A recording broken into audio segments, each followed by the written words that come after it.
This week's episode of Mind Gap Podcast is brought to you by the Disciples of Chentetzt. Life gets crazy sometimes. It's pure chaos, and sometimes it feels like things are ever changing. Instead of fighting against it, it's time to embrace it with the knowledge and the architect of fate, Chentetzt. This New Age religion accepts the ever-changing world as it is and by using knowledge and information. The disciples of Chentetzt are able to manifest and map their own destinies as the architect of fate sees fit. Marvel as the changer of ways helps you see the threads of truth hiding behind the warped world we call our existence. Master your fate today and join the disciples of Chentetzt. Head on over to chaosstar.com today to find your local chapter and enter the promo code MINDGAP to get 10% off your mandatory chaos tattoo. As the good book of Chentetzt says, do not ask which creature screams in the night. Do not question who waits for you in the shadow. It is my cry that wakes you in the night, and my body that crouches in the shadow. I am Chentetzt, and you are the puppet that dances to my tune. Join today. Hey friends, I want to take a moment to thank the fans who've been reaching out to us on social media, YouTube, and Twitch. Justin and I love making this podcast, and sometimes we lose sight of the fact that people like you listen to our content, and we just want to say with full hearts, thank you. Hit us up on all social media at MindGap Podcast, check out our YouTube channel, and stop by our Twitch stream, twitch.tv/MindGapPodcast, to hang out with us while we record our episodes. We absolutely love interacting with you while we record. Also, it would mean the world to us if you'd hit that like, subscribe, and share button. Thanks again for listening and interacting. We love you. This week's episode is brought to you by Elephant and Castle, located at 185 North Wabash and 111 West Adams in Chicago, Illinois. Look, I know you're looking for that perfect English pub experience so you can grab some incredible drinks and tasty food. Elephant and Castle has you covered. They have excellent daily drink specials, happy hour Monday through Friday from 3 p.m. to 6 p.m., and some delicious-ass food for you to chew on while you watch some fucking sports. Come on down to Elephant and Castle at 185 North Wabash or 111 West Adams in Chicago, Illinois, and tell them that Mind Gap Podcast sent you. Good day there, fine listener. On this week's episode, Justin shows me a video of two guys dressed up as snowmen snowblowing their driveway, which leads to a discussion about how the behavior of people is shaped by social media and how the simplest videos can become viral hits. We then weigh in on the controversy surrounding the guy who was punching the seat of the woman in front of him reclining it during an American Airlines flight. It's an episode dedicated to how advanced we become as human beings. So go ahead, warm up, tape up your hands, and get ready to punch the shit out of episode 235 of Mind Gap Podcast. Mind Gap Podcast.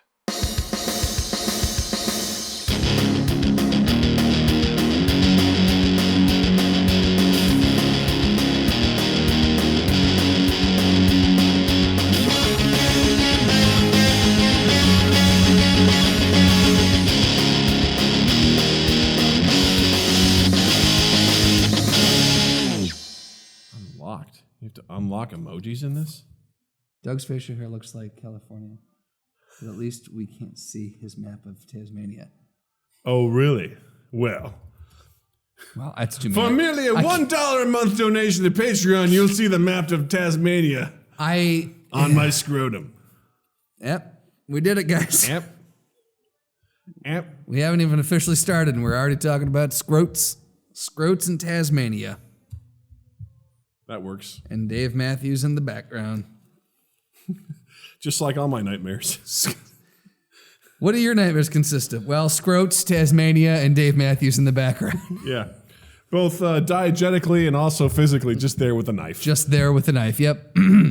As he sings his ants marching anthem. We go ahead and stab you. He just sings that just gleefully as he murders you, like Christian Bale in American Psycho. Right. When he's hacking up Jared Leto to Huey Loomis and the Blooms. The lesser known. That's the cover band for Huey Lewis and the News. The one that plays at Tampa bars. Right, exactly. Yep. Jared, after everything you've sent us, okay, never mind. Water speech and First of all, hello, Water Speech. Welcome back, and thank you, Jared, for joining us. I'm going to Google it. Oh, it sounds like something that's like Lemon Party. All right, incognito mode. In case you all aren't aware, Jared shared a very lovely video with us today. It was specifically for Justin, and it was a spider murdering a baby snake. And Justin was a huge fan. Oh, I get it, because Tasmania looks like pubic hair. The map of Tassie is down under. Ah, okay. All right. What? If you want to see my taint. It looks like a pelvis, doesn't it? Does it not? Oh. Doesn't it look like a finely trimmed bush? It's down under. Right? Yeah. The other thing is, Map of Tasmania is a song by Amanda Palmer. So there's that. Interesting. The grandniece of the great Palmer? golfer, I barely knew her. Arnold. The grandniece of Arnold Palmer. No, I like your Palmer barely knew her. I didn't catch it, and I should have, and I blame myself for that. Hey, Piper Pilot's back. What's up? How you doing, man? What up, sons? Welcome back. What up, son? What up, sons? Good to see you, man. Welcome back. Oh, boy. Oh, here it is. Obvious 7 says I have to bail very soon, but Todd Hammer versus Michael Scott when? I guess you coy princes will surprise me at your leisure. Thank you for hopping on, Obvious 7. Good to see you, pal. Yes. And sometime soon, maybe. We don't know. We don't know. Yeah. Background for anyone who's not familiar, just look up Todd Hammer on YouTube. Who is Todd Hammer? And you'll understand half of that. And if you haven't seen The Office, go watch The Office. Yeah. You'll understand the second half. Yeah. Of the thread. Tell everyone what Todd Hammer is. It's a web series that we did many, many moons ago, Yes. and it was fun. It was not very good, but it was fun. It was fun. Yeah, it was Justin fun. played There's still some chuckles in there, a couple giggles. Yeah. But it was all right. What? I played the titular character. You did. Todd Hammer. Yes. The conceit was that no one knew quite what Todd Hammer did in the first season. In every subsequent season, he was supposed to have a different profession. That it took the entire season to figure out what he did. So. Obviously, I love the fact that you're a fan. He said it was fantastic. You are far too kind. So Yeah, he loves that. yeah, He loves that. It was basically the voice was basically just a ripoff of Anchorman. That's all. Like it was just Ron Burgundy, but done slightly different. But really, isn't everything that we do just a ripoff of something else? Yeah, until we find our own voice. You know, That's all it is. It was my homage. We'll call it right. The best form of flattery is plagiarism. Plagiarism. That's I think how the saying goes. Oh, good deal. What is it? Nothing you need to concern yourself with at all. But no, I think that was really fun for me. I remember at the time we were making that, I had no fucking clue how or what was going on with it. Yeah. I was the boom mic guy, but I was even bad at that. We're like, we're just gonna tape this up or put it somewhere. Doug, we found out on set that Doug is the absolute worst person to make a minimal footprint on a set because Doug has considerable size to him. He's 6'3". There's an ogre shadow on the wall. Like he would hold the boom, and typically you'll have to be like, "Hey, boom's in the shot," or "Boom shadow's in the shot." But boom shakalaka. We're like, Doug's in the shot. And it's just this giant, silhouette of Doug's body holding the boom. He goes, he moves a little bit. How about now? Still in the shot. I can see now? your reflection. Okay, All right. guys, should we just tape this somewhere? Yeah. Oh, thank you for. You're welcome. Yeah, so it's on the Twitch stream. You can take you right there. I'm going to let you know right now, I was a few pounds heavier. It's okay. It's okay. So there's that. It's all right. It's all good. It was fun. It was so cool. Yeah. So yes, thank you, Twitch, as always. It's always a pleasure having Kicking you it guys off here. right, yes. Doing this the right way. boy. So I want to start off real quick just saying, again, thanks to Twitch. Mm-hmm. You guys are so awesome. Thank you for being here. For listeners, if you ever want to join us, follow us on our social medias at MindGap Podcast. We post, this week's a little wonky. We're doing a couple, just so you know, guys, we're doing this again in 2 days. On Wednesday. On Wednesday, we're doing a double this week because schedules. So check out our social medias. We typically do Tuesdays, but sometimes we have to switch it up. So if you want to join in on this fun, hang out with us while we record live, twitch.tv/mindgappodcast. Come hang out with us. We love it. And just follow us on our social medias, man. We're doing some cool stuff, having a good time. And don't forget to always like, subscribe, download, share, all that good stuff. We've been pulling some numbers lately, getting some idea on how well we're doing, and we're doing okay. We're doing okay. We're doing okay. We're getting there, guys. We are recording a podcast every week. That's accurate. True. That is an accurate statement right And, there. I gotta say, we're okay. We're trucking along. We can always do better if you guys would Right. just share us around a little bit. Always do a little bit better. Just saying, it's, Which kind of going into it, I want to do an early shout out now to You Haven't Heard This Music podcast. yes. The episode just dropped today as recording this. Richie and Wayne from the hosts of that podcast had us on a couple weeks ago. They invited us into their digital home in the UK, and they sent us some wonderful indie artists, and we listened to them. We got to talk about them. Richie and Wayne, interviewed these artists and got to showcase them. It was an absolute blast. We had a lot of fun. They're really cool guys. So check out You Haven't Heard This Music podcast. Really cool dudes. It's honestly just a couple of guys who love music, and they're celebrating the artists that don't have a lot of follows, that don't have a lot of views, that are really good at what they do. And it's something that I would have totally done in college had podcasts existed when I was just balls deep into music. It's just a really cool thing. I highly recommend them. They were really cool, giving us an opportunity just to hang in there and shoot the shit with them. So check those out. If you haven't heard this music podcast. I also want to say that podcast that I was the guest on called You Know What They Say, the podcast. Really cool. My episode just dropped today as well. So I didn't realize no one told me that was coming out today. So Doug was like, hey, our You've Never Heard This Music podcast dropped. I'm like, that's awesome. And then I got a ping on the other side that just said you were tagged in this post. I'm like, shit. So many podcasts today. So Heavy lies the crowd. So it's Amy and Allie. The conceit of their podcast is that they go over these idioms or phrases that everyone knows, and they unpack them. How do they make us feel? Where did they come from? What do they mean? Do they mean anything? Are they stupid? The one that I was on that was out this week is genius is 1% inspiration and 99% perspiration, or 10% inspiration, 90% perspiration.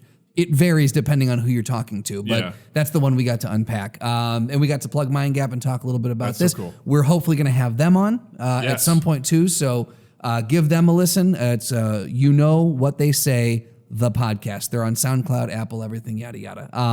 So yeah, two very good podcasts that you guys can check out and show them some love like you show us. Yeah, man. They're great. They're so cool. So, all right. That being said, let's talk about a couple of fun stuff. You have some articles. I do. You send my way some articles of impeachment. Not guilty. Glad I didn't take a sip yet. Did I Congress? I think you did. I Congressed. I think you did it. So yeah, we were watching the morning news as we often do. Beth and I sipping on a little covfefe. I love how you guys are just so old. Right? Like, we're going to watch the morning news with our coffee. What happened? Breaking overnight, you say? Oh, what is this now? Well, I'll tell you what it was. Two fucking yahoos in Wisconsin. Two fucking yahoos. They dressed up. So you've seen, I'm sure, you guys are most familiar probably with the T-Rex blow-up outfit. Have you've seen that? Yes, I have seen it. The guy, people roller skating in it. They run marathons in it, and it's funny because the big floppy head. It's a suit that you get in, you blow it up with air, and then you're this character. So there's a whole bunch of different versions of that. These guys were in a version that were two Frosty the Snowmen, and it snowed a lot in Wisconsin. So they went out, two buddies with snow blowers, and they snow blew a driveway. Snow blowed. They cleared off a driveway from snow. While dressed as these snowmen. And I guess their wife or someone took a video of it and they posted it. And, the news picked it up, and it was the soft, the uplifting moment of the day, because if it bleeds, it leads. So everything up to that point was 7 dead today in, Virginia, yada, yada, yada. And then in Wisconsin to lighten things up. And this was on the national news. And they were just like, two Wisconsin men, look at them having fun. And Beth turns to me and goes, look at them having fun. Beth turns to me and goes, do you think if social media didn't exist, these two guys would have still done this? Would they have went out and purchased these costumes? Because I refuse to believe that they owned these. prior to this. So would they have purchased these costumes, put them on, set someone up to record both of them, snowblow a driveway, did not need to, and then post it? Like if social media didn't, exist, would they still have gone through this whole rigmarole? And I was like, that's an interesting thought. First off, that it made a news cycle. And second off, that they did it to begin with. Because people, it's something, you and I might do something like that just for goofs, just for fun. But it started me thinking, like, people are like, everything that you see online now, or people are catching these viral moments, I would say conservatively 75% of them would not happen if social media didn't exist. And so it's really, I feel like social media is like changing the climate in which we live, what people will do nowadays. Well, I want to go back and just say that I guess it's so funny because I feel like I'm talking to me right now. Someone's like, this is, because really what I go down to is I'm like, it's not really that clever. No, it's not. And good for them for having fun. That's awesome. But it was purely done for the virality of it. Like, is it about the same as Ari Shaffir shitting all over Kobe? I mean, maybe it's the exact same thing. Who knows? Right. Right. It is. It's not. It is. It's exactly it, Doug. 100%. Would Ari Shaffir have tweeted that if Twitter wasn't around? I pose that to you. I look at stuff and I don't know. I'm a bit of a dick. No, I'm a bit of a dick. I'm a real dick when it comes to this. Where I look at it, I'm like, You're a dick that likes a nice root. Yeah, right. Yeah. Yeah, in the Tasmanian, Matt. Right. A bit. The down under. Down under. I did okay. I'm very pleased. I'd say 3 out of 5. I Words? got 3 out of 5 words. That was good. 3 out of 5 words. I think that it's not that. When I see that video, and I think I said this to you as soon as I saw it. It's a video that I feel like my mom would have sent me. Yes, absolutely. And they're like, "Were you doing this when you were snow blowing your driveway?" I'm just like, it's just like any cat video I see. I'm like, my mom would have sent this to me, and just, I don't know. It's funny because I understand why it's on the news. Do you really? I do, because that's the reason why I don't watch the news. Right. It's because like, and that sugar was very funny and wholesome video. Oh. Well, do you remember? I mean, taking it back to Anchorman, actually, you saw that movie, right? I did. You remember the blacked thing? out through some of it. I don't know. Sure, that's fair. You drank a lot at the time. There was a clip where they were like ending a broadcast and they showed the squirrel water skiing. And it's like, look at him, he's having fun. Yeah. And I'm like, so it really has, like, in a way, those segments have been around since back in the day, but they're just so prolific now. There's so many of them. Well, it's just, I look at it and it's, you can apologize for touching my phone. You son of, you're like a cat. Just touching my shit. just stop it. You know, it actually seriously gave me anxiety. I was like, no, that's going to roll away. It's like, oh God. I'm just knocking, you just knock your computer off next. I'm like, oh man. Sorry, I'm catting everything Doug has on the table right now. It's very funny. Yeah. It's like, because you lightly touched my phone and then you backed away, and I was like, I saw you do it, so I'm feeling bad for bringing it up now. You're like, oh, yes and motherfucker. Let's do this. I guess when I see stuff like that, someone could probably be like, oh, you're just mad because you didn't think of it. No, I don't want to do that. Right. I don't want to dress up like an asshole. No, thank you. And go blow my driveway and stuff like that. And it's not that creative. I'm glad people find enjoyment out of it. I'm glad it finds spot for a segment on that. But to go to your overall point of, if the internet didn't exist, would these guys do it? Right. I mean, because congratulations, you now own those costumes. Or they rented them. Even worse. One would argue even worse. Right? Because that means more than one person's been in there. Right. Just like my mom. Oh my God. Just kidding. I don't know. Maybe it's true. Probably. I mean.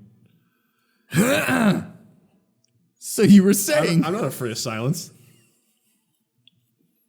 Let's just sit and think about. We're getting off I'm getting us off the rails here. My bad. So it's okay. I was like, there's a joke in there. Say it. All right, so back to the task at hand. Love you, Mom. Doug's drinking again, maybe. So I think when I see that segment, I'm like, congratulations, you're on there. I guess what annoys me is that there's just this simpleton's look of like, oh, and then there's there's a couple of people having fun. They're dressing up. Let's put it out for the world to see.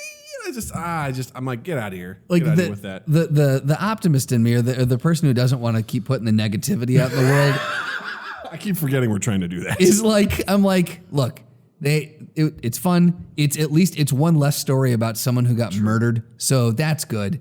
But at the same time, I'm like, it is just interesting.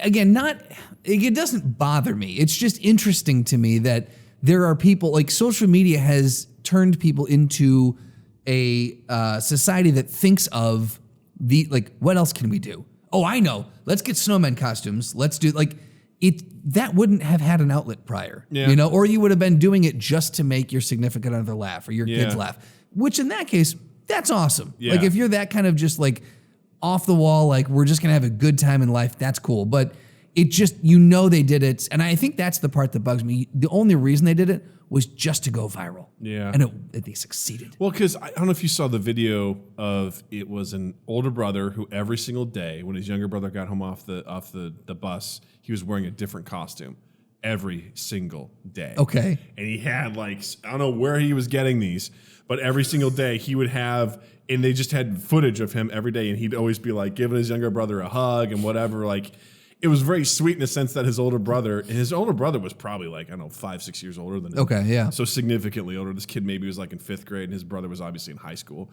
And every day he'd be just sitting there waiting for him. Yeah, brother, yeah. And give him a hug. And the younger brother, sometimes they'd play fight or wrestle or whatever. Whenever he got off the bus, he'd always give him a hug.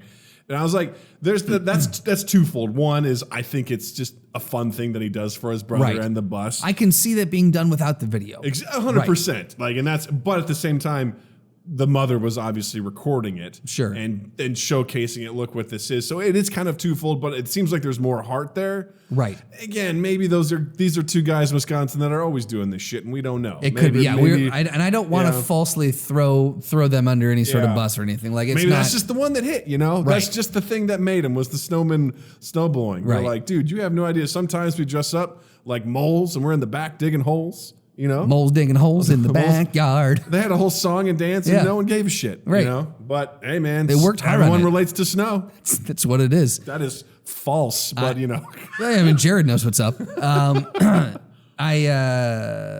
definitely being produced by people. So yeah, Waterspeed says, I think more content is definitely being produced by people looking for likes. Absolutely, and I think that's more to what it's not shaming anyone, but that is definitely. It's content that, again, there's creative content, right? Like the people put stuff behind, and there's people who's like, I know that this is the formula to just go viral, which is kind of interesting. Probably making a song or a movie, hitting all those points. It's probably in the same vein, just on a smaller level. Is probably my guess. Yeah, I guess. What about that feels so icky? I don't know. And again, I keep going back to this, the duality of me is like, they didn't do anything wrong, leave them alone. And then there's another part of me that's like, but if this wasn't on social media, if social media wasn't a thing, would they be doing it? And I have no idea why I don't know why it feels contrived. Yeah, contrived, or I don't know how to pinpoint why it feels the way it feels. I think for me, if that makes sense, it lacks sincerity. Okay. Because someone isn't doing this. They're not doing it for and maybe they are. Maybe it is complicated. Maybe it is someone who's really enjoys being silly. But for some case, someone who's going to follow the paint by numbers thing, just to become an influencer or whatever, just to do whatever they're going to do. That's so disingenuous to me that it's no different than someone dressing wacky and wild in public. I'm like, you want attention, and I'm not going to give it to you. Because I don't want to be the person, I don't want to play your game. Yeah. And so it's the same way where someone's trying to create content purely based on that. I was like, I don't. Well, Jared brought up a good point. He said, Funniest Home Videos started it all. And it's true because there are those people videos. want money, man. There are those videos when you used to watch Funniest Home Videos that you're like, oh man, they caught that on camera. Then there was the other ones that were clearly set up and still made it on. And the people did the videos just to be seen on the show. And so I do think that started that. I think Jared's right. That was kind of the genesis of all of all of this. Thanks, America, and then your Funniest Home Videos. You, Bob Saget. Jesus, again, it's like Unitar. It's all over again. What's man. wrong? I don't. I think also there's something very special about something happening for real. Right. I saw a really great video the other day of this guy. He was sitting on a bench in a park, and he just starts singing Bon Jovi's "Living on a Prayer." Okay. And he just starts going, and he starts singing really loud, and before you know it, everyone else in the park just starts singing along with him. And it's the point where everyone all at the same time goes, "Whoa!" And it's just everyone is singing together, Yeah. and it was just a beautiful moment. It was like 60 seconds. I'm like, this seems. It could have been fake. Sure, Could have absolutely. been someone was Absolutely. recording behind this guy on a bench, and you couldn't even see everyone else in the park. You just heard it. Yeah. And to me, that felt real, and I wanted to believe that it was real. I'm like, that's an awesome moment. Right. The second you learn something is staged, it rips the magic out of it. It's almost like It can't. Oh, sorry. Go ahead. like House Hunters. Right? Yes, On sure, HGTV. yeah. People are like, these are people, they're going and looking to buy one of 3 homes, which it's going to be. And for some reason, when you learn that it's all bullshit, that someone Right. has already purchased the home and they're just pretending, it rips something out of it for Yeah. me. I remember that Yeah. that coming out and I was like, oh, fuck that show. And Practical Doug goes, well, no shit. There's Right. no way they're going to go through a house buying process. Right. While they're like, dude, I got to buy a fucking house. Get out of the way, man. Right. Like, of course they're going to buy it ahead of time. Yeah. But it takes the magic away, the idea that here's someone who's looking for something, Right. but they've already found it. And you're watching the process. And it's like, no, you're not. You're just watching someone show off some other homes. Yeah. And it takes the magic out of it for me. Yeah, and I think and that's to a point. I agree. Like with that show specifically, absolutely. With other things, like there are some videos that are clearly set up or staged that you watch. And you're like, that was cool. Yeah. But what is it that differentiates that? I think part of it is, for me in that case, are people pretending? They're trying to make it seem like it's not staged versus it is, because again, to me, that's the sincerity. Right. And to be clear, at this point, just for anyone listening, we've moved past the guys. We're not saying that, they acted like it wasn't staged. We're past them now. They pretend Right. to be real snowmen. We are far past them. This is, murdering their own kind with machinery. it's like putting people through a wood chipper They're in blowing Fargo. the entrails away. Disgusting. They're like babies. They're basically getting rid of. Could you? So yes, we're past them. This is just Yeah. in general now. Just general content Yeah. creation. I think, for me, it's about because I showed you that VR video gaming video last week, the compilation, a little bit of it. Yeah. A lot of that stuff is staged. But it's then funny. But there's also moments where it goes off the rails. Right. And the humor that it's like watching an improv show. Yes, yeah. Where people kind of know what's going on and then something unexpected happens Right. and they're like, oh shit. Right. I'm in it now. Right. And we didn't know this was going to happen. Yeah. Or what's even better, a sketch show where that happens. Yeah. And something gets improvised and people are like, this isn't the line, but they're going. Right. That And funniest moments. you can watch that happen too. The best moments are when the most professional people crack. Right. It just, to me, On it tickles SNL. me. Yes. Those are the best compilations. Every time you see one of those, because these are masters of their craft at the operating at the top. Like this is the NBA for them, and they're cracking, and that is just so satisfying to see. Yeah, it's again, I said it before, but there was an episode of the Colbert Report where Stephen is trying to do one of those name mashes together. Yes, like Brangelina. yes. And he's supposed to say, it was like, I think it was Felicity Huffman and William H. Macy. Mm-hmm. And he said William H. Muffman.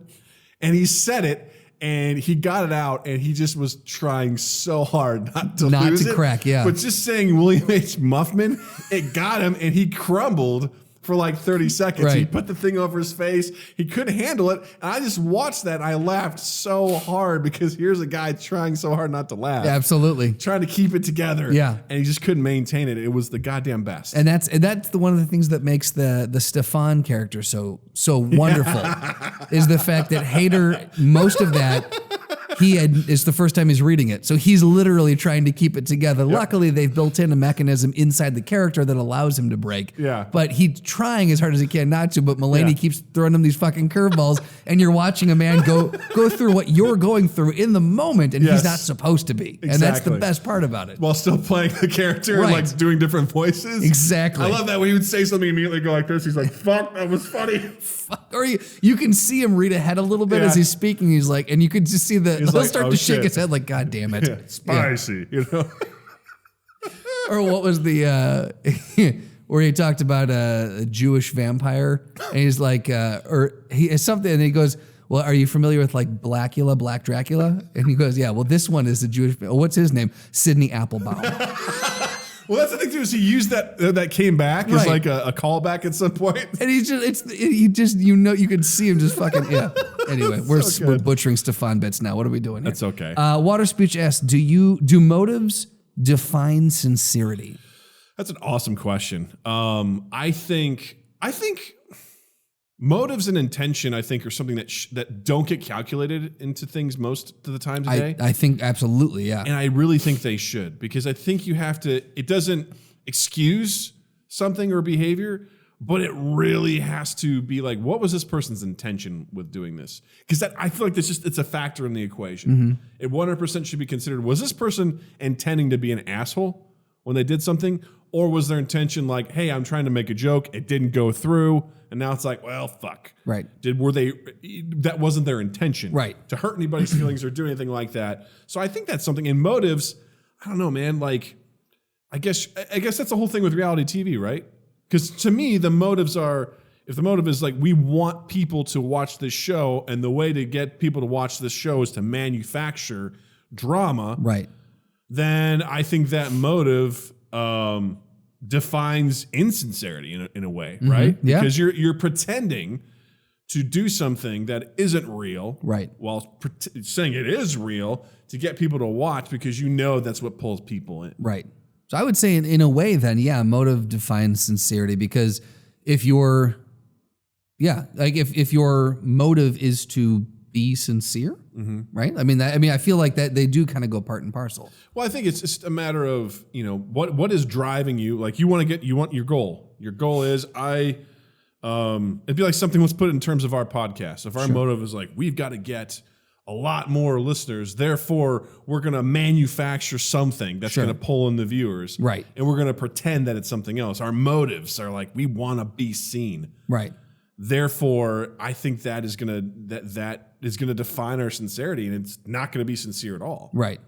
That's interesting that I never really equated the two, or took the time to kind of equate the two. I don't know, maybe not necessarily all the time, but I would say a lot of the time, yeah, I do think. Well, I think motives are important to consider. I think in most cases, right? Yeah. What is someone's motive? Well, I think that's how we get into the mob mentality thing. Is that, to your point, that we don't take the time to consider the motive, the intent, what was behind this. It was like, well, no, this person did a good thing. Well, yeah, but then we did. Well, no, but he did a good thing. Like, it's like the beer guy. Yeah, right. I was exactly what I was thinking. That is a prime example of what of his motive was a good intent. Or, well, I guess technically his motive was just to get free beer to start with. Yeah, but at the same time, because it took off, right? He was like, "Cool, I'm going to give this money to charity, like whatever." Because I don't need all this money; it doesn't need to be mine. And then of course someone's like, "Well, if you dig into his past, right, when he was 12 years old, he tweeted bad things." Of course he did. Right. Of course he did. But going back to your original point, the internet 100% is shaped behavior. Yes. Social media is shaped behavior. I mean, it's actually kind of crazy to me now that anyone would be as insane as they are in public. Yeah, knowing that you're going to get recorded. And as racist as they are in public. Well, that's a whole different topic we can dive down, which is people are just emboldened nowadays. They don't care. Their views that they've kept bottled up have been validated. Yeah, they've been they're valid now, and they've been solidified at the utmost at the top level. Yeah. And so now they're like, oh, cool, we got a free get out of jail free card to say this stuff. Yeah, the consequences have been removed. Well, it's like the woman who was calling the cops on the girl selling water. Outside the apartment. Yeah, and I feel like there's countless cases now where people's actions have caused them to get fired. I mean, remember the lady that was freaking out in Michael's? We talked about that. Lost her fucking mind. And I don't know if she got fired, but I remember the place that she originally worked at, and this is how crazy people were. They went and found where she originally worked, and they're like, just to verify she doesn't work here anymore. Right. And then they actually caught up with her to like interview her. The next company, that she tried to, Well, the media, she had another like quote, and she basically said, "I'm not sorry." Doubled down on it and said, "Look, I'm by it." She goes, "They were assholes." It's like, what? Right. You were losing your mind. There's another lady who I didn't read the full article, but there's another lady who, and this is not the next topic, but there was another lady who was on a plane recently who was she made a stink about not wanting to sit next to a baby.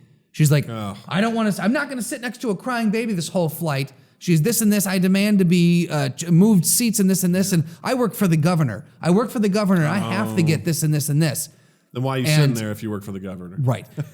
Right. And then and again, I have not gone through the full article, but she caused this stink, and the flight attendant was like, basically you can't something, and she kept saying, she was berating the flight attendant, berating someone else, and she sat down across the aisle of like, basically like, I'm sitting here and I'm not going to get up until, and she goes, all right, then I want you off the plane. And she goes, no, you can't do that. I need to get this and this and this. She goes, no, I can do that. I want you off my plane now. It's a power move. Yeah, the flight attendant was like, power move you could ever basically, do. GTFO, Yeah. get the fuck out of here. Yeah. And the lady and then immediately, if you watch the video, look, I'm sorry, I apologize.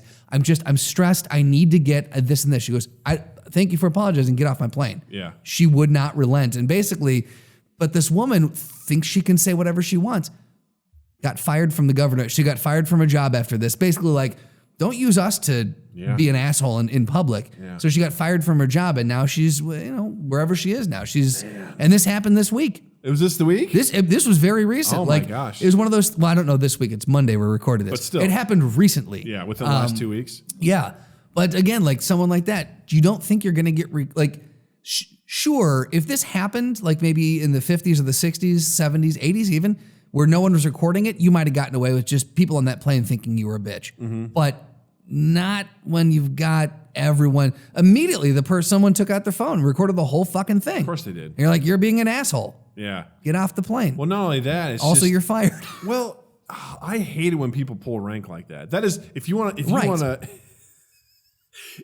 me to care less or just stop caring, pull some sort of name drop or something like that. Yes. I will immediately stop caring. Right. I will stop helping you. It was the same thing like, when I you're worked a in the dick. hotel. You're a dick. I hated the hotel that I worked at, but one of the things that happened was there was one of the policies was you had to provide a credit card or a debit card for incidentals, even if the room was prepaid or whatever, it was being covered by work. You had to put something down. And these folks were coming in for some sort of conference, and we were telling them, "Hey, we need to have a credit card." And it was a bit of a misunderstanding. Mm-hmm. And this woman goes, "I used to work for the Ritz-Carlton, and we never would have asked this of our guests." And I just looked up at her. I go, "We're not the Ritz-Carlton." Truer statement has never been told. I was Absolutely. like, "This is a fact. We are not the Ritz-Carlton." And I just go, "I'm sorry. My job depends on me asking you for this. Right. I have to do this." And at that time, I'd been there long enough where I'm like, someone's fucked me over enough Right. that I'm going to have to ask you to provide me with a card for incidentals. You ain't getting your key until. I'm sorry that this is not part of your plan. I have to ask. Right. Can't you just turn everything off? No, because that has also bitten me in the ass.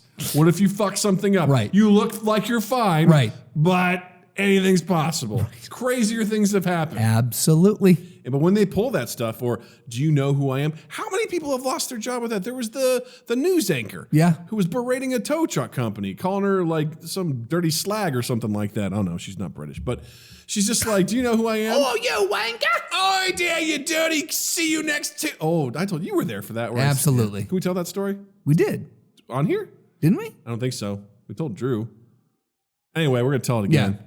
So Justin was over at my place to Hard record. stop on the previous story. We're gonna. My mind is. We are ADD to an extreme today. So we were recording at my house. Justin was hanging out with me and Jill and Natalie before we recorded, and I forget exactly what was said, but essentially I was joking saying, "Hey, stop being a see you next Tuesday," and Natalie goes, "See you next Tuesday." Jill looked at me, she goes, "That one's on you." That one's on you. And I immediately was just like, "Doug, you are up for Father of the Year on this one." I said, the bar's been raised. Oh boy. You inadvertently made your 4-year-old daughter say cunt. But you know what? If that's how Allude to cunt. if she says that as opposed to cunt, I consider that a win. I mean, okay. If that's what she's like, "See you next Tuesday," and it's like that's the worst that she says, and she doesn't actually say it, I'll take that. I mean, I'll consider that a 3 out of 5, Justin. I can't argue that. Yeah. I cannot I was argue like, that. I mean, it could be worse. It could be worse. Jared says, back in my casino dealer days, But Vegas gives us free drinks. Oh, fuck Vegas that. lets us do side bets. Vegas. They never loved when you pointed out that Perth ain't in Vegas. Hey guys, you're not in Vegas. You're around the other side of the world, okay? You hear the accent? I ain't in Vegas. Oh my God, that's just when people talk about entitlement. Yeah.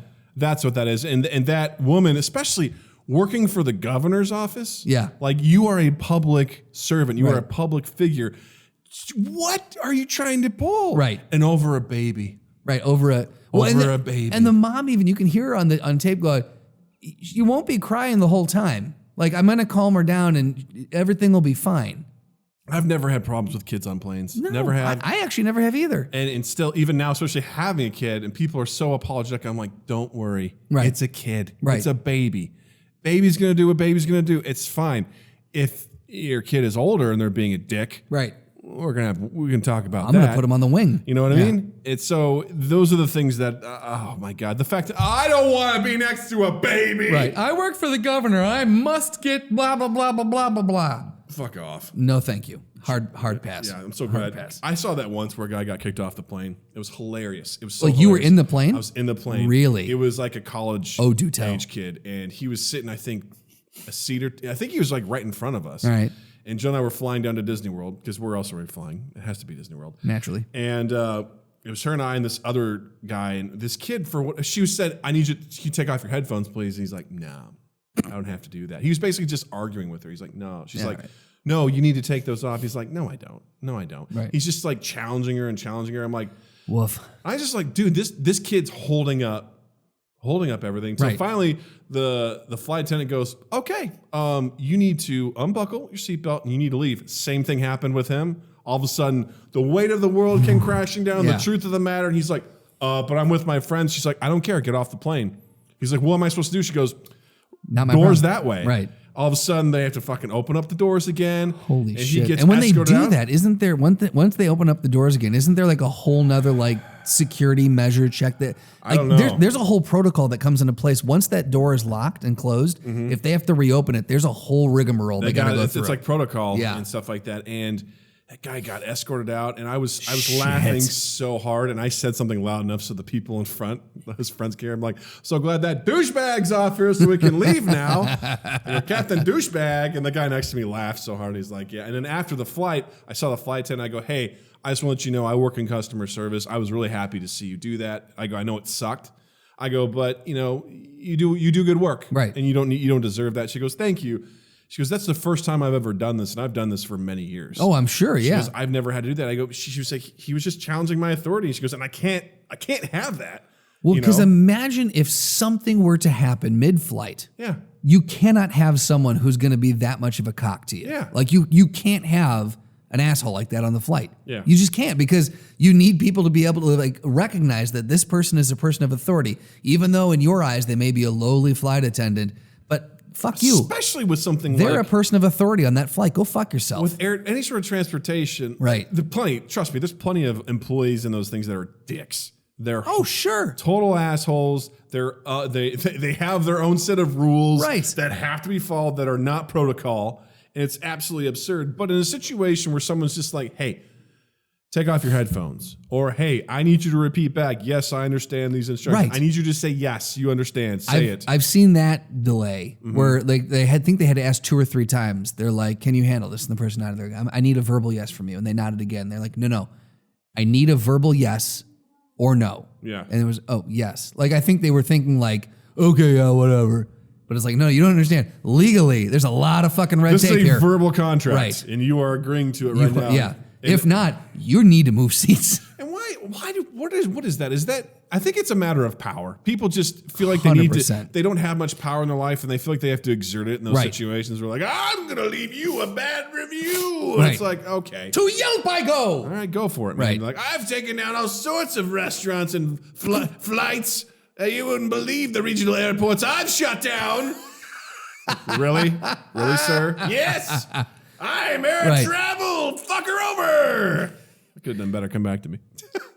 I 100% think that is it. It's them who they either don't get to assert authority in their everyday life, or they do and they don't know when to turn it off. Interesting. Someone who is like the head of a company or top salesman or whatever it is, and they just the entitlement continues. They just can't turn it off because they get their way in every other aspect of their life, and it's just like, oh no, you don't win here.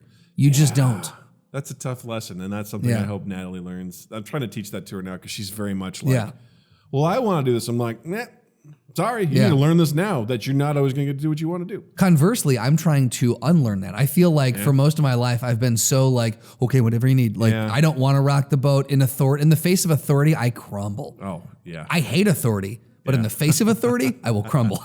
Well, because for me, I'm always I've been trying to be more of a dick without being a dick. You're being more assertive. More assertive. Just basically trying to be like, nah, I'm going to say no. Like, I'm not going to roll over again. Yeah. You know, when it's appropriate. Yeah, no, I totally agree. I'm the same way where a lot of times I just want to let stuff go because to me, it's not worth the effort. Yeah. But there's other times where I'm like, this isn't right. Right. Like, you don't. I do need to say something get here. to do this. Like, this is not okay. And I'm getting better with that. And I have a feeling that come, I don't know, 20 years from now, I'll be great at it. Oh, yeah. I'll be like, bah, bah, bah, bah. I understand now why Haig is how Haig is. Like, at 62, I understand why you just look at him and he's just like, I don't fucking care. Yeah. He's like, yeah, you know what? You're right. You don't. Like, I don't care. You've gotten to a point where it really doesn't, like, you've got your group of friends and anyone else can go fuck themselves. Yeah. To a point, I get that. Yeah. I disagree with it to a point, but to another point, I'm like, it's got to be freeing to feel that way. Yeah, because the thing too is like, I just don't want to go through the hassle of arguing and trying to make a point. Because a lot of the time too is, and I think I'm a lot like you in this, where I do need to push back sometimes, but I look at it as though, what's the cost benefit ratio here? And is this something is this a hill I really want to die on? Absolutely. Because a lot of times you'll be in the middle of it and you're like, fuck. We've crossed some terrible threshold here where we're arguing. We're escalating this. We're going to DEFCON 1 here over fries. Right. You know, whether or not I got fries. Right. And overcharging me for fries. It's like, how did we get here? But then your primal side of you goes, don't back down. You must win at all costs. If you surrender now, you're a failure. It's like, I'm going to win the fries. And the other person's like, same thing, like, I hate my job. Right. I don't want that. I don't want to do this. And you just realize, wow, how did we get here? And those are the things that I don't want to wander into. I want to be able to control that in a way that makes sense. But at the same time, if someone is being a complete asshole, I want to be able to call them out on it. And then maybe politely and calmly, because that's the master move, is staying calm. Oh, yeah. To politely be like, that's the Lieutenant Brock move. That's right. Brock would just basically be like, hey, I can see we're not getting anywhere right now. I'd like to speak to your superior. Mm-hmm. They're not here. Cool. I'll wait. Right.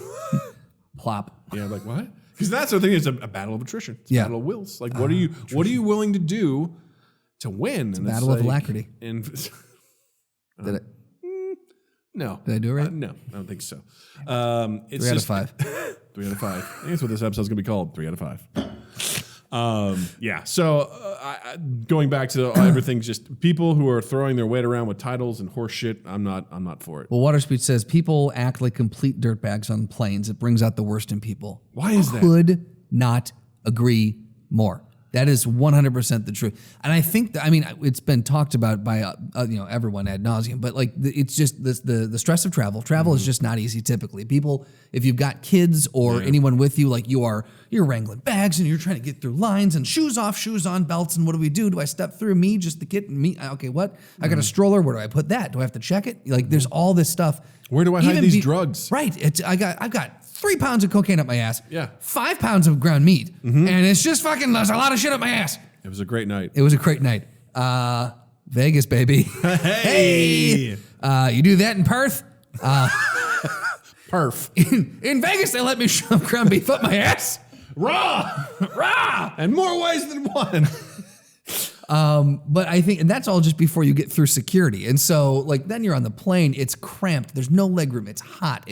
I just think that people automatically are on edge. Yeah. And so if you're naturally inclined to assholic tendencies, it's going to be amplified 100%. I don't know.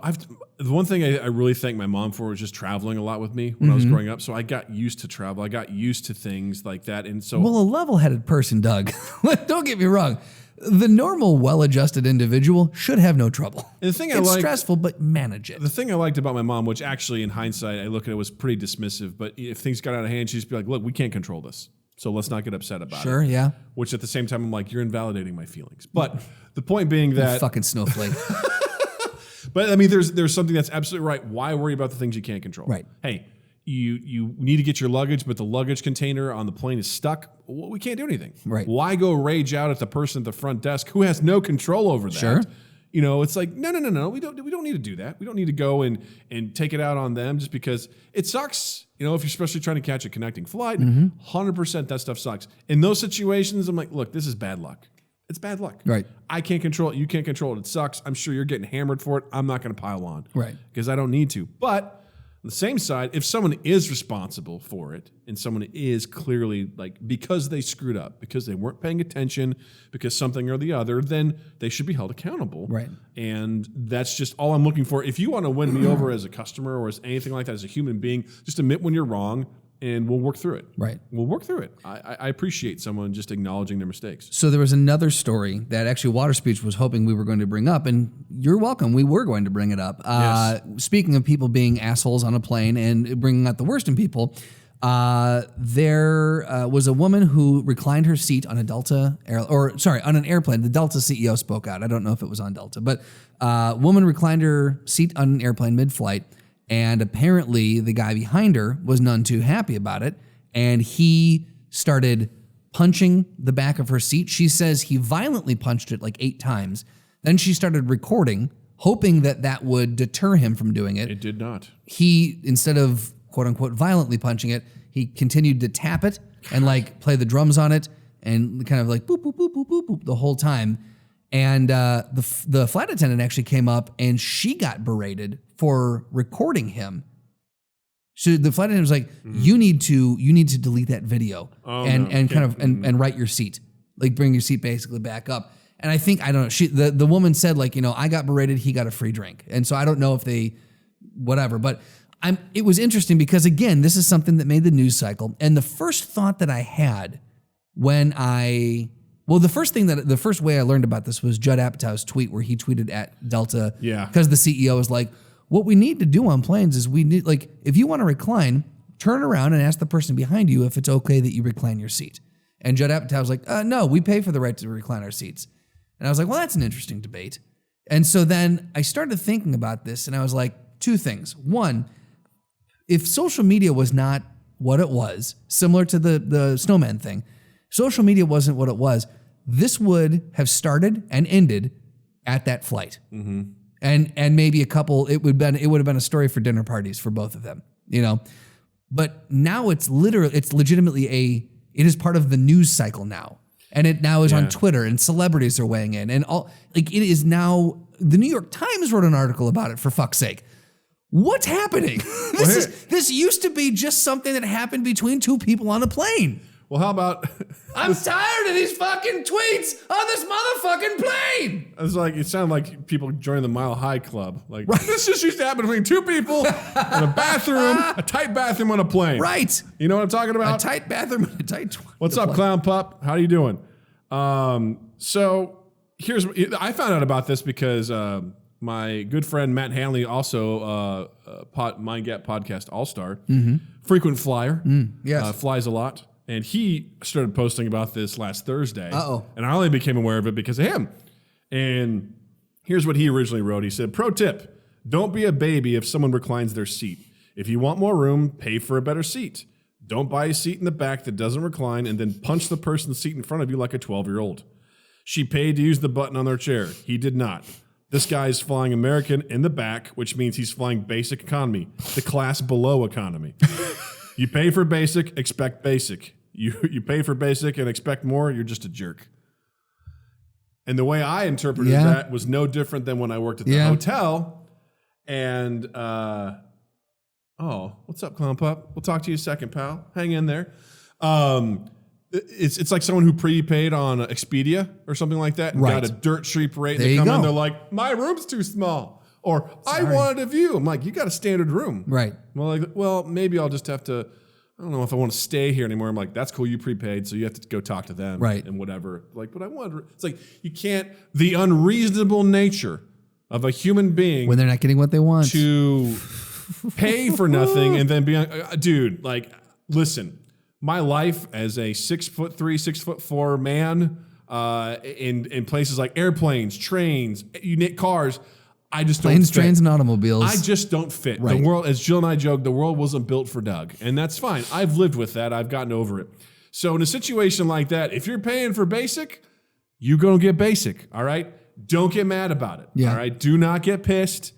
You have to accept it. So I like to think that guy was having a bad day. Mm-hmm. I think that was just the worst of it, where someone reclines. I typically don't recline my seat in airplanes because A, I don't think it's going to help me much. Yeah. I'm like, just a little bit. Right. And B, I don't want to inconvenience the person behind me. That's just how I roll. Sure. People have done it for me, and it sucks because I'm huge. And I'm like, now you "Ugh." have even less room. I'm like, great, I can't. But at the same time, I'm not going to get mad because there's a button there. Missouri. There's a button there to be pushed. You can push the button. You know you push button and that seat goes backwards. That Goes son bitch. Just like in the movie theater, when there's a kid next to you during Captain America Civil War going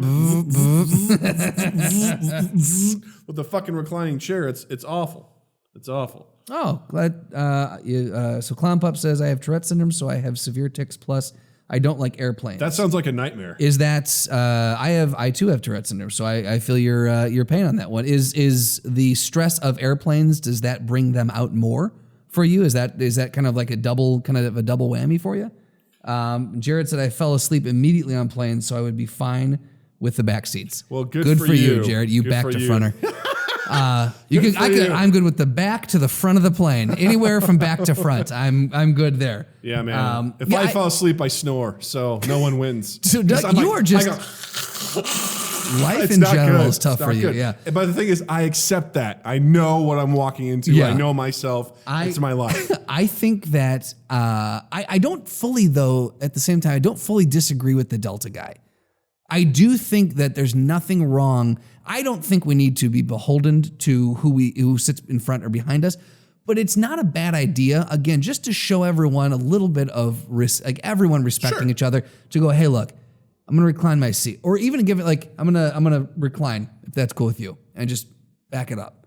Just letting him know. I don't agree that we should have to do that, but I don't think that is a crazy thing to suggest either. I think what you're that's a veteran move right there, from human being to human being, in the sense that you don't have to, because the button exists for you to do that. Right. But I think it's what we call in the customer service biz a +1, right?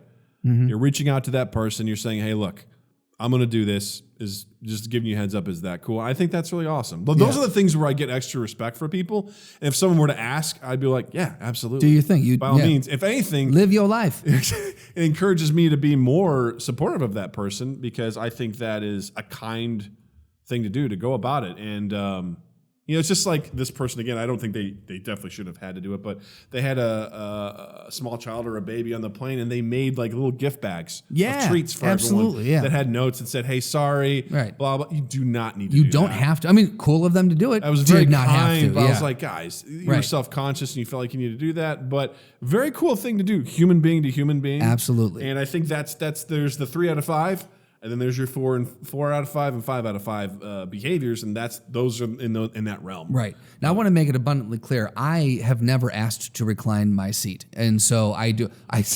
While I say, yeah, it'd be nice to say to people, I've never done it. Yeah. I've always just reclined. Just like I've never used the blinker on my car. Exactly. Yes. And that's why the left side of your car is just trashed. I'm like, it'd be nice if I did. I'm not going to do it. I'm sure people would appreciate it, but fuck them. It's my car. Yeah. I don't want to change that They light. see me veering. They know what to do. Right. Get out of the way. They should be watching me. All eyes on this guy. That's right, motherfuckers.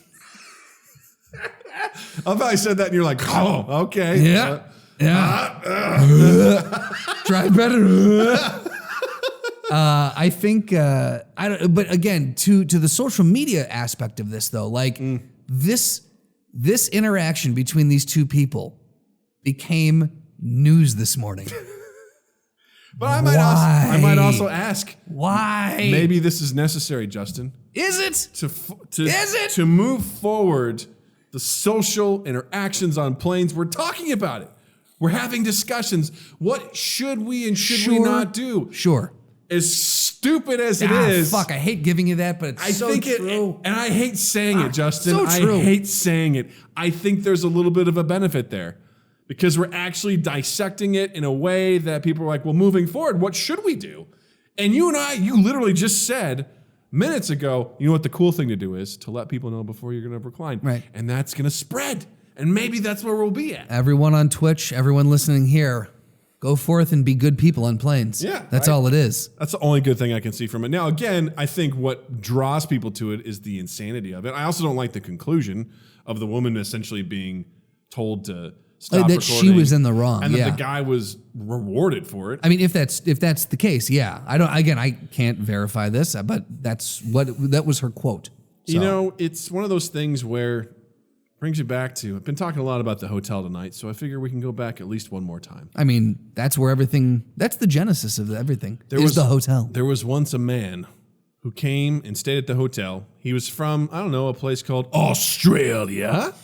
And he had traveled a long, long way, and he was staying in a room, and I think he took some medication, and then he also had a quick drink from somewhere to soothe him a little bit. And in the middle, and then he went to sleep, and he woke up, and he got really confused about where he was. Mm-hmm. I think he was going to go use the bathroom, but instead he walked outside of his room, and the door closed behind him, and he didn't have his key, and he started knocking on his door, but the problem was he was knocking on someone else's door next door. And here's this guy's basically standing in his underwear, like knocking on their door. And that person for whom the door was, they opened the door, and the guy tried to walk in because he was out of it. Mm-hmm. And the guy on the other side of the door punched him, called the front desk, and said, "This guy tried to come in my room, and I punched him. What are you going to do about it?" Can I ask a qualifying question here? Mm-hmm. Were you working the front desk? Yes. And was that how he said it verbatim? More or less. Wow. Paraphrasing, but essentially was like, what are you going to do to fix this? And you know what? Huh. The guy who opened the door to a stranger in his underwear in the middle of the night and punched said person got a free upgrade to a suite. Really? Yeah. So here's okay. Okay. I'm still pretty salty about it after all these years. For a hot second, I had a blog called Life in a Hotel. A blog. Do it. A blog. Oh. A blog. A blog. You had I had some. I would write on the internet. It was a long article. It was called a blog. Blog. I just was doing some creative, humorous writing, kind of in the vein of Cracked at the time, where I was just like describing what had happened. Actually, it's a great place to pull from for a blog. Yeah, for a blog. For a blog. Yeah. And I just remember like writing about that story and describing how a man got punched by someone else and that guy got in trouble. And then the other guy who did the assault got a free upgrade. So you guys had what are they? Not peepholes, but what are they? Port keys, blowholes. you had the looky loo hole, the looking glass, on the door. Yeah. Okay, so this guy we also had chains on the door as well, door chains. So he opened the door to the knocking. He didn't look. He could have looked through. Seen that and gone. Not your room, he did, partner. but he still opened the door to a stranger in their underwear. Right. So instead of calling the front desk saying, "Hey, there's someone knocking at my door. I'm not opening this door. You need to get security up here." And then what are you going to do about it? Yeah. He just full on. He opened the door. And the guy said, tried "What to do come you in, want?" and then he punched him in the face. Right. He's like, "What are you going to do about this?" That was not the hotel's fault. No. That happened. No. But we gave that guy a free upgrade. The thing is, I would have, in that scenario, I legitimately would, I wouldn't hold either at fault per se. Mm-hmm. Like, I would say, "What are you going to do about it?" "Well, I'm not going to press charges." That's what we're going to do about it. How's that tickle your undercarriage? Let me ask this guest if he's going to press charges against you. How about that? Would you want to do that? Sit down and talk about that? Well, he tried to break into my room. False. He knocked on your door. You opened it. Now, should he have walked in? No. Now, here's the thing. Could that be considered like an aggressive move? Sure. Mm-hmm. But You opened the door for him. Yeah. So neither of you were right. Neither was wrong. Go back to fucking bed. Yeah. Asshole. Sir, he knocked on the door. You opened the door. And guess what? By vampire rules, you fucked. You all right? invited him in. You invited him in, and now he sucks your blood. So, I mean, that's just... And now he's gonna suck your dick. Aristocrats. I don't know, man. I just... Sorry. Go ahead. I just, I don't know. That to me is hearing the outcome of this airplane allegedly, and then recounting that story. Just there's no justice in that, and that's when people say the customer is always right. It's bullshit. It's bullshit to me because I've never subscribed to that. Because I'm like, the customer is not right there. We should reasonably be able to sit down with this guy and be like, let's talk this out. What happened? Right. What happened? This guy didn't. We are here to help you at all times. You didn't do that. You took matters into your own hands and you punched another one of our guests because he was knocking on your door. Right. You could have just called. We would have been up there. We have security on staff. Like we can absolutely do that. Let me remind you, this is a hotel. Yeah. That's why we're here. Yeah. To make sure that you're safe and happy. And there's no way the guy who did the punching knew the story of the other guy. Right. There's no. And he never figured it out either. That this guy was disoriented from a trip from Australia to Chicago. Right. And had some medication, had a small drink with it. That guy was mortified the next day. I'm sure he was, that got punched, had a black eye and everything. I felt fucking horrible for him. Absolutely, He's yeah. an older dude. Again, I just go to the fact that like it's a deadbolt and a chain and a thick fucking door. Yeah. It's not like it's a little like press board door. It's not like a screen door. The guy's that you not would just pass through. You know? You can phase through. Phasing through the screen door. Commence. I thought that would work. What happened? It didn't stop me. Am I the Hulk? Am I a Looney Tunes cartoon character? Oh yeah, you know, the more I think about it, the more that guy's a dick. Yeah. Yeah. He's a real dick. At first, yeah, he's a real bick to front of. That fucking bick to front of. I don't know how you can reward someone for acting like that. Because again, having a child. Right. And that's why I like how people refer to that guy as a child. What he's doing, Yes. punching the seat, it's nudging it, right. That's insane behavior for an adult. 100%. That is someone who is, that's why I'm like, this guy probably had a rough day. Right. Because this was the straw. You don't do that you're not doing that and being in your right mind. No, not at all. And the other thing is in one of the videos, or not one of the videos, in one of the cuts of the video where there's a little bit more, because there's the one where his face is blurred out and it's just like one moment of him doing that. There's a longer one where his face isn't blurred out, and you can hear like most of the guy. It opens with her saying, "What's your problem?" And he goes, "I don't have a problem. What's your problem?" And it's just like, okay, look, you're being fucking petty now. That's someone who again is lost it. Right. They're outside of their situation. Right. And for them to, and not only that, for the flight attendants, again, the flight attendants approached it like a parent would. They just want it to stop. They're not looking for justice. They want this to end. You know how many times they probably have to settle seat reclining arguments every fucking flight? Oh, God, yes. All the time. Yeah. And again, as an adult, it's like, God, do we have, and here's the thing, you have to rely on the flight attendant to be the arbitrator in the situation and be like, help two grown-ass adults. Mediate us. Mediate what's happening with this. It's like, also, that guy, after she started recording, undoubtedly, he saw that she was recording. He knew it was going to get posted, and he went, decision time. Mm-hmm. Within that, you have a full conversation within a split second. Mm-hmm. So in his brain, he went, all right, let's sit down at the table and discuss. Mm-hmm. Logical half says you need to stop. Mm-hmm. But the other half says you got to double down. The primal side says you cannot give up. Surrender means weakness. Double down. You've come too far. Yeah, right? You've got to keep we going. We will not give in to this. See you next Tuesday. So I got to punch more. Yeah. You remember the speed bag stuff you used to do when you were in first grade? Let's see if you remember it. Remember the Billy Blank sectional that you went to? You've got to go win the Billy Blank section. The Billy Blank's open. 1, 2, 3, 4 combo. Go. Go. Yeah, man. Use your Mortal Kombat combos. Go. Fatality. There's only when we get off the plane, you must challenge her to a throwdown. There it is. Do. We did it, guys. We got there. We got there. We're here. This throwdown, I'm going to throw everything else out the window. This throwdown is seat puncher versus old man puncher. Oh my God. It is just plain and simple puncher versus puncher. what happens? Real quick, Water Speech goes, he punched an old man in his underwear in the eye, then demanded an upgrade? Yep. You can hear he's he's lit up. Yep. That's exactly what happened. And that's why to this day, I haven't gotten over it. Right. Holding on to grudges. The man was in his underwear. He was in his underwear. Hey, the man just had his tighty whities on. He needed to go pee. He's got to let himself out. The pause was the best. Out. Yes. So He's got to drain his lizard. let the wee out. He let the wee through the wee. He's got a bubbling cauldron full of brown lava. Oh my god. That brings a whole new term to like bubble gut. He's like a bubbling cauldron of brown lava. That should be a tongue twister you do to warm up for voiceover. Bubbling cauldron of brown lava. Is this my room? It's become a problem. A wee bit of a problem. I've lost my battery on my laptop. Don't worry, I'm still going. Fantastical. So here's what I'll say.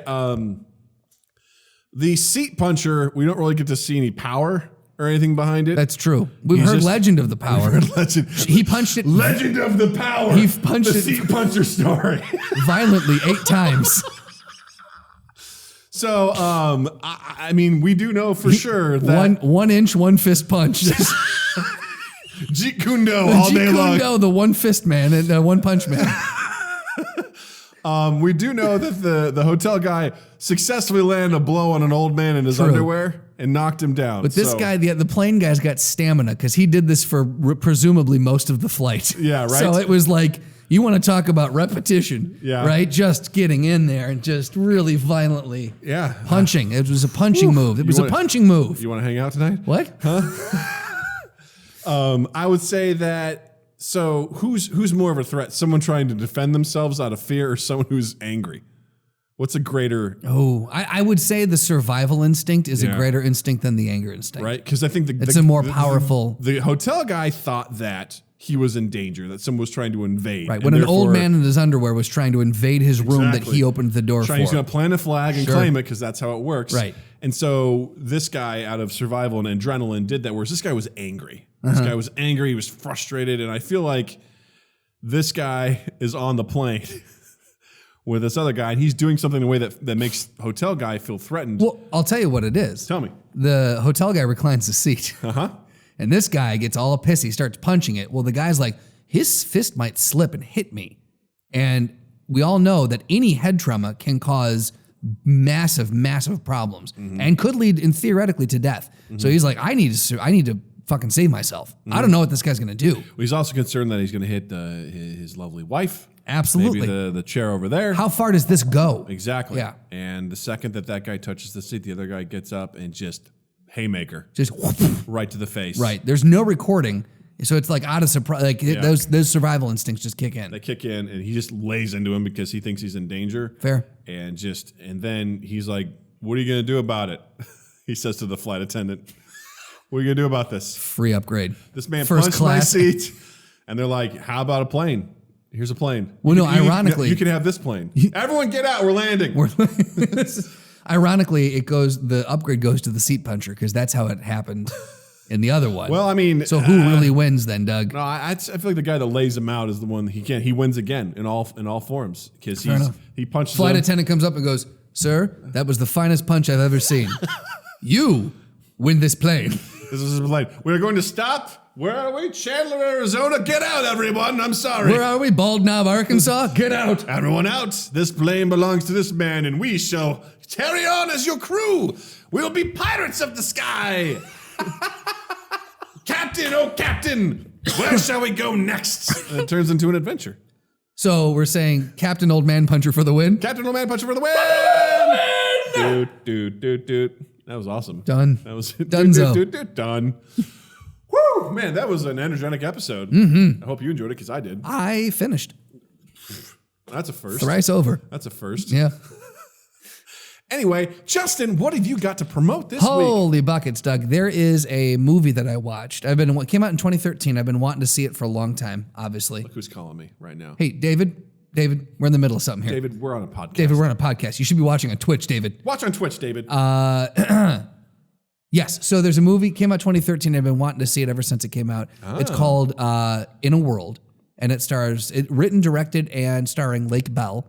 There's Ron Offerman is in it, Tig Notaro, Dimitri Martin, Rob Corddry, a bunch of people are in it. It's a really good movie, and it basically is a female voiceover artist trying to get into the industry. Don LaFontaine, the very famous voiceover artist, everyone you've heard him if you've listened to any movie trailer from the 90s. Yes. He was the guy that coined the phrase "in a world." Yeah. That guy. So he passes away, and everyone's trying to figure out who the next big voiceover artist is going to be. And traditionally, in reality, the voiceover world has been very male dominated. And it's her story about trying to break in, someone who really has a passion for it. That's awesome.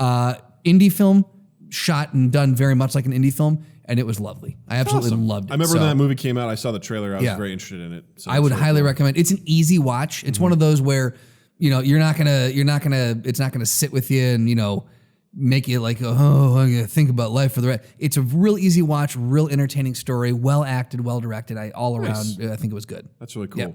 Obviously, I'd recommend You Haven't Heard This Music podcast. Want to shout that out again? Oh yeah, sorry. That and Yes. the You Know What They Say podcast. Yes, it's really good. Both those podcasts are really good. Also, I'd recommend Those guys from the You've Never Heard This music podcast.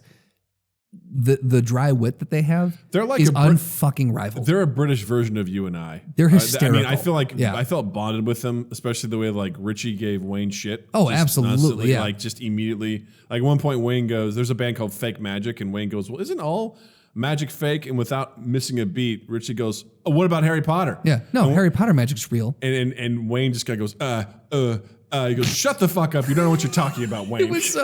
It was to the point where I was actually I didn't want to step on any of their humor, so I was like, I'm just gonna sit back and listen. I laughed just so much in that Yeah. episode because I'm just appreciating their banter. Yeah. It's so good. Yeah, It's they were so funny good. guys. Really good guys. Anyway. Great music too, by the way. We got to listen to some really cool stuff. So check I actually them out. listened to another Fake Magic song today. Oh, nice. And it was in one of the interviews that in the interview they referenced a music video they did. Yeah. I went and looked up the music video, and I was just like, these guys are fucking good. I really enjoyed it. That's awesome. Yeah, I really enjoyed the music. Happy that they turned us on. A Mess. A Mess. What a Cannot great wait for the other whatever else they do. Yeah, they have an awesome song out Anyway, there. go listen to it. You'll hear all of it. Also, some music I'd recommend. The band The Wonder Years, one of my favorite bands, has a new acoustic album out called Burst and Decay Volume 2. They have 5 of some of their most popular songs that they've done acoustic versions of, and it's fantastic. Highly recommend it. Go check it out. Burst and Decay Volume 2 by The Wonder Years. So, ka-chow! Done. Gang, thanks so much for listening. In case you didn't know, you can follow us on all our social medias at MindGap Podcast. You can also follow us on Twitch. That's twitch.tv/MindGap Podcast. Shout out to Clown Pup for following us. Appreciate it, man. Thank you. That's really cool. Follow us there. We stream live, record our episodes there, so it's always fun. It's always great chatting with people as we do this. We're also on YouTube. Check out our YouTube page. This is where we'll post our live episodes as well as some other things that we do. Another one may be coming out soon, hopefully. Bye. Exciting. So yeah, all that good stuff. And Justin also exists digitally as well. That's true. If you want to follow me, and I would love for you to do it, it's at Justin_Michael, spelled Mikel. It's the fun way of spelling it. That's on Instagram and Twitter.